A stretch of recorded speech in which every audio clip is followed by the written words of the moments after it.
Hello po sa mga content creator dyan. Alam ko na palagi kayong humahawak ng iyong cellphone.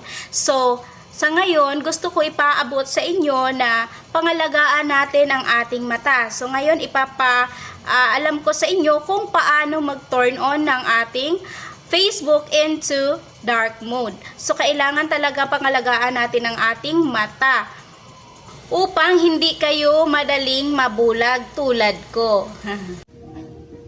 Okay, so punta lang tayo sa Facebook. Eto, pindutin natin ito. Tapos dito sa itaas, makikita natin ang ating profile dito sa may nakabilog na may 4 na linya. Ito, pindutin natin to. Tapos scroll tayo pababa. Hanapin natin yung settings and privacy. So, ito, makikita natin dito sa itaas.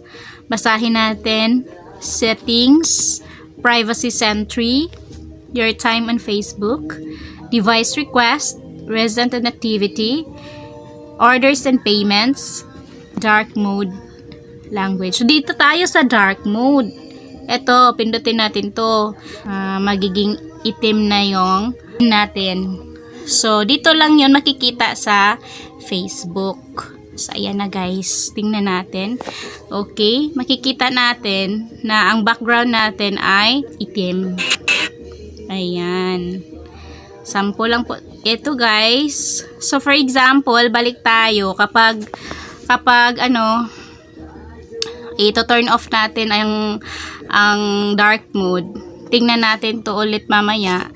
Pagkatapos natin ma-turn off yung dark mode. Eto. Pindutin natin yan.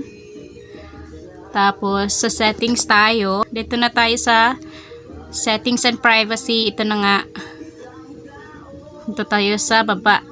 Itong dark mode. Tsaka, ito turn off natin. Ayan. Tapos, makikita natin dito, naka-white na yung screen natin. Ayan, back tayo. Tingnan natin ang ating Facebook. So, ayan na guys. Ang kaibahan niya ay puti ang background kapag ito turn off natin yung dark mode. Okay? So, ano sa palagay nyo? Anong maganda tingnan? Okay? Yung puti na background o yung yung itim. So both naman guys ganda tingnan, pero inabangan natin ay yung yung background niya na black. Makatulong sa ating mata. Okay, lalo na ngayon marami ng content creator guys. So, dapat talaga i-turn on natin ang ating dark mode. So, yan lang muna guys. Thank you for watching. Bye!